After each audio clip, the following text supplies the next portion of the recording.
Welcome to First Time Watching. After Lily got forced back to Juniper Hill at the end of episode 2, it's now time to dive into the recap of the third episode of HBO's new hit horror series, It. Welcome to Derry.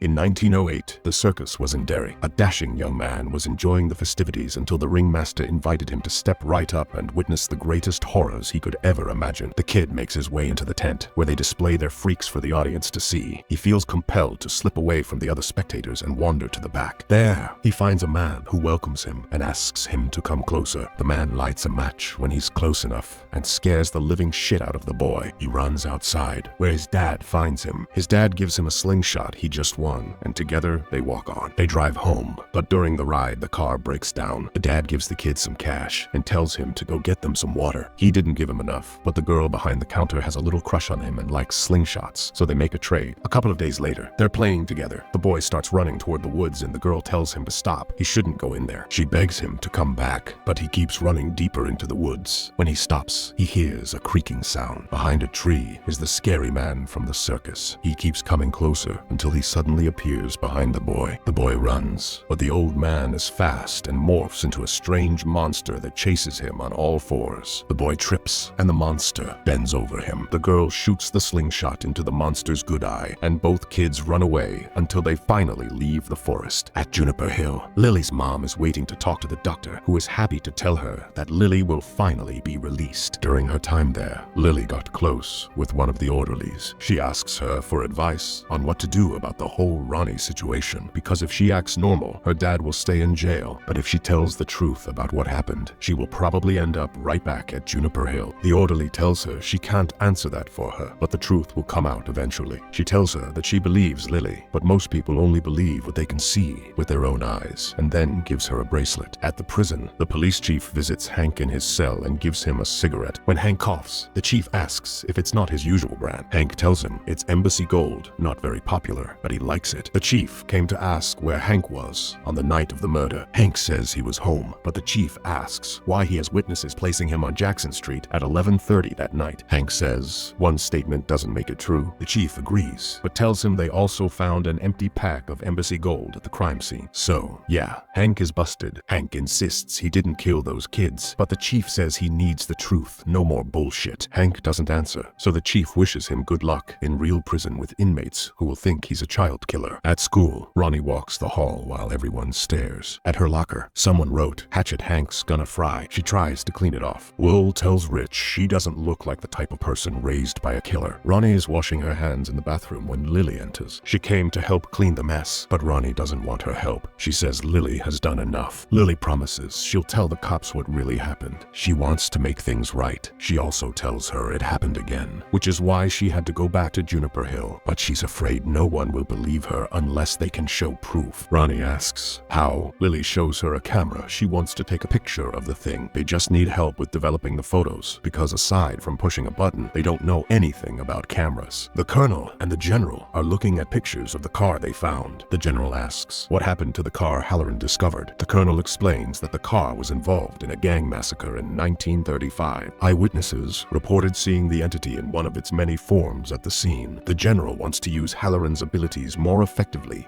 and put him in the field to speed up the process of finding it. He wants Halloran and Hanlon to team up together. They'll be able to track it down. Halloran is hanging out with his buddies when he gets called on the mission. Hanlon and Russo are introduced to Halloran and tell him they're flying him today. The general hands Halloran a box and tells the men they'll use Halloran as a human compass wherever he says to go. They go, they fire up the chopper and take off. Halloran sits in the back and concentrates on the cigar box the general gave him. They ask about the box, but he says they wouldn't understand. Inside is the slingshot the boy gave the girl in 1908. He puts his hand on it and tells them they need to go east. Back in 1908, the kids make their way out of the forest, and the girl tells him it's okay now. The creature won't leave the woods, but the boy needs to know who or what that thing was and why it can't leave the woods. In the present, the town's native community is having a meeting. The girl from 1908 is now on the older side. It's Rose from the second-hand store. They're meeting because the military is destroying their ceremonial grounds. The man who was spying on the military walks in and sits beside Rose. He tells her the car they dug up belonged to Al Bradley from 1935. He says they have to act now, but she says no, they shouldn't get involved. He wants to stop the military, but she refuses, not until she knows what they're doing out there. In the chopper, Halloran doesn't look good. The men are worried, but while they're asking for help, Halloran gets up and walks to the back of the aircraft. Water starts rising around his feet, and he steps into a vault that closes behind him. Inside, he finds a carnival cart belonging to Pennywise the clown. It opens. 2 yellow eyes appear inside. The clown asks who Halloran is, then sends visions of war into his mind. Halloran looks up as toys fall around him, and he sees floating bodies in the sky. One of them is his grandma. She warns him that he's coming and tells him to get out. Hanlon notices Halloran opening the back hatch of the chopper and trying to jump. He stops him from killing himself. After getting back from their mission, the general visits Halloran in the sickbay and asks if he saw it. Halloran says it saw him. It felt cold. He tells the general that it wasn't supposed to see them. It wasn't supposed to know. Now that it does, Halloran thinks they should leave it alone or it'll become even more hostile. But the general disagrees and tells him to rest. Rich and Will are at the local diner. Rich tells Will he has a crush on Marge when Ronnie and Lily knock on the window. They ask Rich and Will if they can help develop the pictures. Will wants to know why. A little later, after learning the reason, Rich will try to understand why Will agreed to such a crazy plan. Rich tells him love will do that, and Will clearly has an eye on Ronnie. The general walks into Rose's store. Francis Shaw, she says. It's the boy from her childhood. It's been 50 years since they've seen each other. He tells her he didn't remember her at all until now. She says that's how this town works. It makes you forget, and the farther you go, the faster the memories fade. She asks what he does remember. He says not much, only that he loved her and they spent time together. He didn't remember any of that until this week, when they received a cease and desist letter from the native community. She asks what they're doing out there. He says they're inspecting soil. She tells him the community is worried they'll disturb sacred remains. They can't allow unmarked graves to be destroyed. He tells her they should work together. They can advise which areas to avoid. So she agrees and wants to bring his proposal to the town council. It reminds her of the summer they played together, right up until he had to leave when his dad was redeployed. He asked her to promise not to forget their time together, but she didn't lie. She told him the town makes people forget. The kids meet at the lookout. Will asks Lily how to get this picture, but she doesn't know. Rich says it's probably an evil spirit. His uncle used to conjure them when he had beef with someone to ruin their lives, and the worst ones could take the form of someone you loved. Rich says he knows how to do the ritual. Halloran goes to Hanlon's house for dinner. It's nice to meet someone who knows the town isn't friendly to their kind. They talk about how Charlotte struggles to find work she isn't overqualified for, and her husband doesn't want her joining the movement because it might reflect badly on his career. Hanlon sides with her husband. He asks the major if his son is home. The major looks uneasy but says he isn't. At the cemetery, the kids set up candles for the ritual and look at Rich to begin. Halloran and the major go outside for a beer. The major asks Halloran how he knew he had a son because he sure as shit didn't tell him. Halloran says he must heard it from someone on base, but he looks suspicious. Hanlon asks what happened in the chopper. Halloran says it's like seeing without seeing. Hanlon isn't surprised. Where he grew up, everyone knew someone with abilities like that, though he's never seen it himself. Earlier, when Halloran asked about the major's son, the major felt something in his head, a strange sensation. He only felt something similar once before, the night he was attacked. Halloran was one of the attackers. The major tells him to stay the hell out of his head. Halloran promises. He doesn't want to go back in there anyways. He's seen what people think about when facing death, but the major, all he thought about was surviving. He wasn't afraid at all. Halloran saved his life in the chopper though, so he trusts him in battle. Rich prays for the dead, and then they wait for something to appear. 30 seconds later, Rich gets up to pee, and the girls freak out. They realize his whole ritual is nonsense. Will asks why they are offended by it. It's good fun, just like their spooky story, which hurts Ronnie's feelings, and she and Lily jump on their bikes to leave the cemetery. The boys try to catch up on their bikes, but something is wrong. The cemetery exit keeps shifting farther away. The tombstones crack, and the ground bursts open. Rich rides towards someone, but the figure floats and flies at him. Maddie's corpse chases Lily. She snaps a picture, but the camera gets stuck on a tree branch. Susie stalks Will, who rides off a ravine. Ronnie grabs the camera and takes picture of Susie's floating corpse, but drops it again. It's Rich's turn with the camera, but he just throws it into the tomb where Will landed. The three of them make it to the cemetery exit, but Will is left behind. He isn't alone. He investigates the ruined tombs when when the creature jumps out and he snaps a quick photo. The others wait at the cemetery's exit and are relieved when Will runs out to meet them. He apologizes for not believing them, and they hug. At Derry High School, the kids break in and head to the dark room to develop their photos. They did it. They have pictures of Teddy and Susie. Then they get to Will's photo from the crypt. It's a picture of a clown.